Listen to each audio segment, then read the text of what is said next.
ছবিটা দেখতে পাচ্ছেন যেখানে সরফরাজ খান তার ডেবিউ ম্যাচে টেস্ট ক্যাপ পাওয়ার পর তার বাবার কাছে দৌড়ে গেলেন, তার বাবাকে জড়িয়ে ধরলেন এবং তার বাবা ছেলের হাত থেকে টুপিটা নিয়ে একটা চুম্বন করলেন।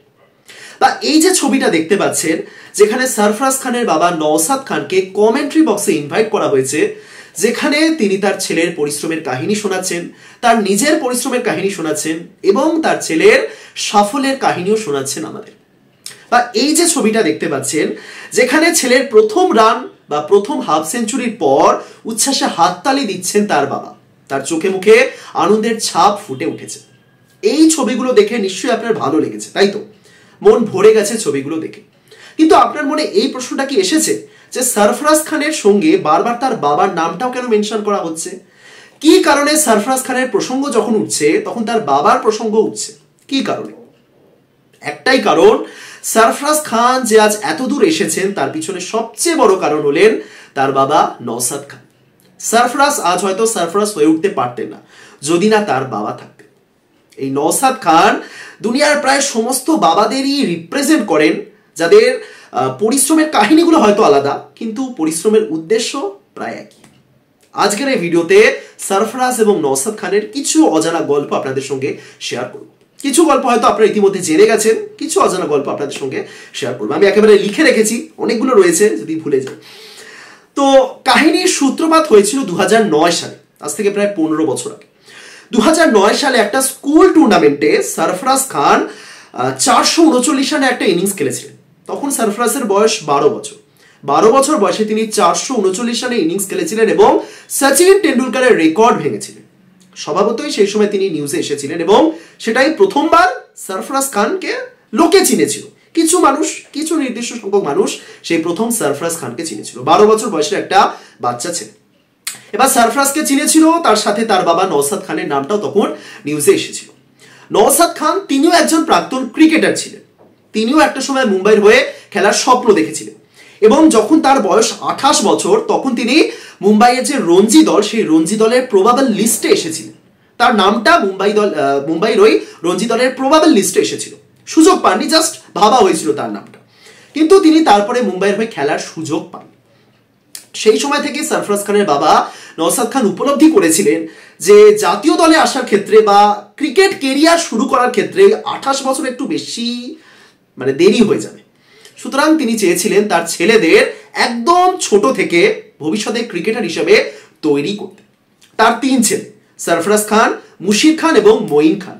সরফরাজ তিনি তো ডেবিউ করলেন। মুশির খান তিনি ইতিমধ্যে ভারতের হয়ে অনূর্ধ্ব-19 বিশ্বকাপে খেলেছেন, দারুণ খেলেছেন। এবং মঈন খান, তাকে তিনি ক্রিকেটার হিসেবে তৈরি করেননি, তিনি বরং ট্রেনার হিসেবে রয়েছেন, যিনি সরফরাজ এবং মুশিরকে ট্রেনিং এ সাহায্য করেন। সুতরাং 3 ছেলেকে তিনি ক্রিকেটের মধ্যে রেখেছেন, কারণ নওশাদ খানের জীবনটাই ক্রিকেটকে কেন্দ্র করে। এবং সেই 2009 সালে একটা ভালো ইনিংস যেহেতু খেলেছিলেন সরফরাজ খান, তিনি বুঝেছিলেন তার ছেলের মধ্যে ট্যালেন্ট রয়েছে। তার সঙ্গে সঙ্গে তিনি তার একদম ছোট ছেলে মুশির, তাকেও তৈরি করছিলেন। এবং ওই 2010 সালের শুরুতে, 2010-এর ওই শুরুর দিকটাতে, আজ থেকে প্রায় 12-13 বছর আগে, সেই সময়তেই তিনি এই সরফরাজ এবং মুশির তারা যে ভবিষ্যতের ভারতীয় তারকা হয়ে ওঠার ক্ষমতা রাখেন সেটা বুঝে গেছিলেন। সেই সময় তিনি এই জিনিসটা বলতেন যে তার হাতে ভবিষ্যতের 2জন পোটেনশিয়াল ক্রিকেটার রয়েছে, সরফরাজ এবং মুশির, যাদেরকে তিনি নিজে হাতে তৈরি করেছেন। সরফরাজ তারপরে 2016 সালের অনূর্ধ্ব-19 বিশ্বকাপে খেলেছিলেন, সেখানে দারুণ খেলেছিলেন, 300-র উপর রান ছিল তার। মুশিরও এবারে ভালো খেলেছেন, ব্যাট হাতে বল হাতে দুভাবেই ভালো খেলেছেন।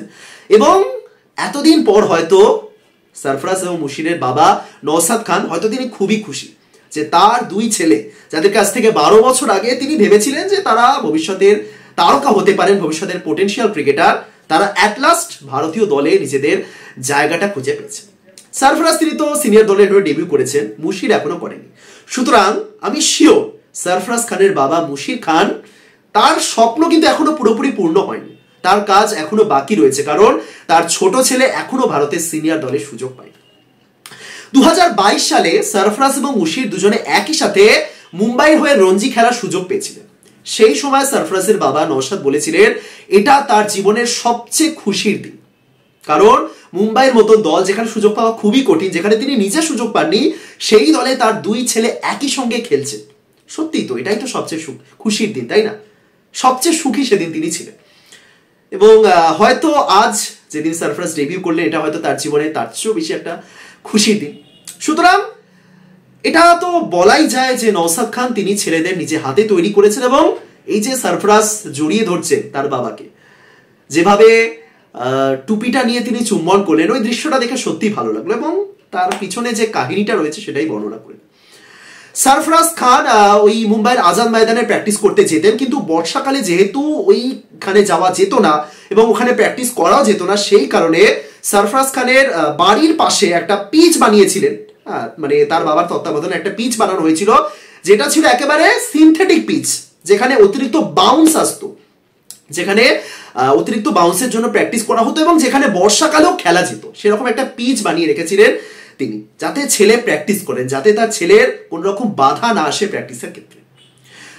সারফরাজের ভাই মুশির, যিনি সদ্য খেলছেন, সে মুশির একটা কথা বলেছেন যে তার বাবা তাকে মোবাইল ফোন ইউজ করতে দিতেন না, তার কারণ তিনি মনে করতেন ছেলে এতে ডিস্ট্র্যাক্ট হয়ে পড়বে। মানে এই সময়, এই যুগে দাঁড়িয়ে যদি কেউ মোবাইল ইউজ না করে তাহলে বুঝতে পারছে কতটা কষ্ট হবে। কিন্তু সেই নওশাদ খান তার ছোট ছেলে মুশিরকে মোবাইল ফোন ইউজ করতে দিতেন না। তার টিমে যারাই ছিলেন, ট্রেনার বলুন বা যাই বলুন, তাদের থ্রু দিয়ে কোনো কিছু পাস করার থাকলে তাদের থ্রু দিয়ে করা হতো, কারণ তিনি চেয়েছিলেন তার ছোট ছেলে মুশিরে যেন কোনো রকম ডিস্ট্রাকশন না আসে, তিনি যেন পুরোটাই তার ক্রিকেট কেরিয়ারে পুরো সময়টা দিতে পারে। সুতরাং নওশাদ খান সত্যি একজন ইন্সপায়ারিং মানুষ এবং শুধু তাই নয়, তিনি একজন কোচ, তিনি আসলে একজন কোচ। তিনি ক্রিকেটার ছিলেন, প্রাক্তন ক্রিকেটার, কিন্তু সেভাবে ক্রিকেট কেরিয়ার গড়ে তুলতে পারেনি, তাই পরবর্তীকালে কোচ হয়েছিলেন এবং দায়িত্ব নিয়ে নিজের দুই ছেলেকে তৈরি করেছেন। এবং একই সাথে আরও 2-3 জন মানে বেশ পরিচিত নামকেও তিনি গাইড করেছেন, যার মধ্যে একজন হলেন ইকবাল আবদুল্লাহ, কলকাতা নাইট রাইডার্সে একসময় খেলতেন ইকবাল আবদুল্লাহ, সেই ইকবাল আবদুল্লাহ রয়েছেন।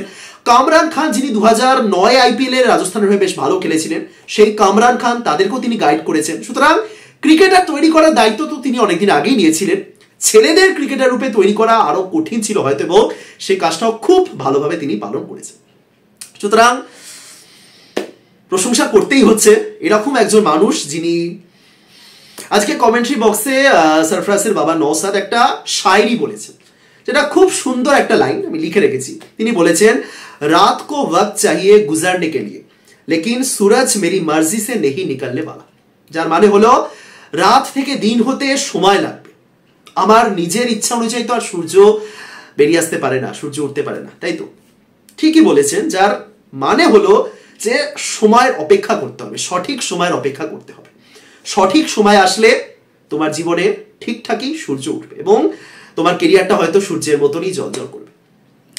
এই সারফরাজ খান যে ডেবিউ করলেন, এটা তার কেরিয়ারের সঠিক সময় ছিল কিনা আমরা জানি না, হয়তো আরো আগে আসতে পারতেন বা হয়তো এটাই সঠিক সময়, কিন্তু এই যে এসেছেন ঠিক সময়, 26 বছর বয়সে এসেছেন, তার আজকের ইনিংসটা দেখেই কিন্তু বোঝা যাচ্ছে যে এটাই হলো সঠিক সময়।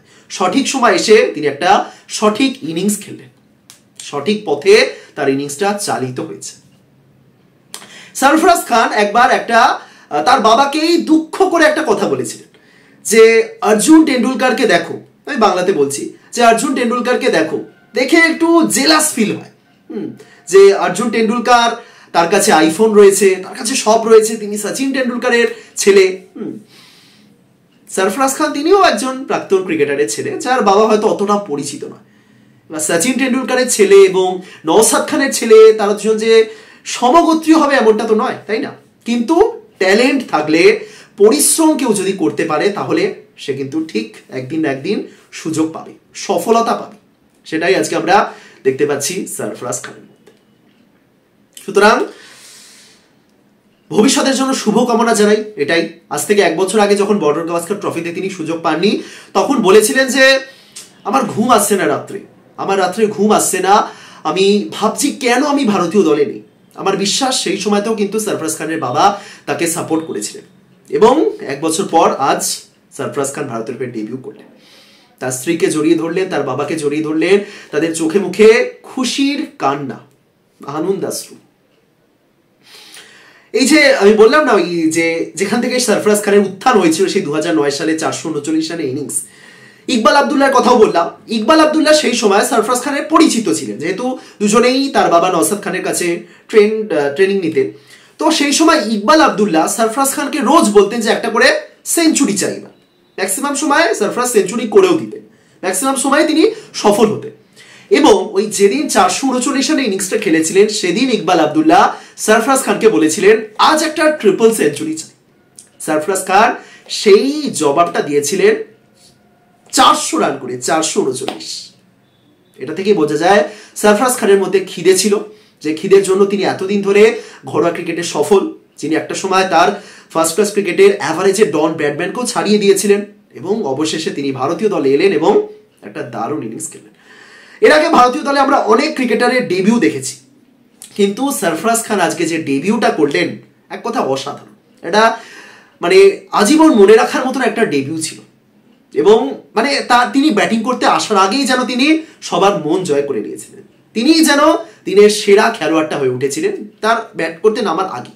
এবং তার পিছনে সবচেয়ে বড় হাত রয়েছে যার, তিনি হলেন নওশাদ খান, সরফরাজ খানের বাবা নওশাদ খান।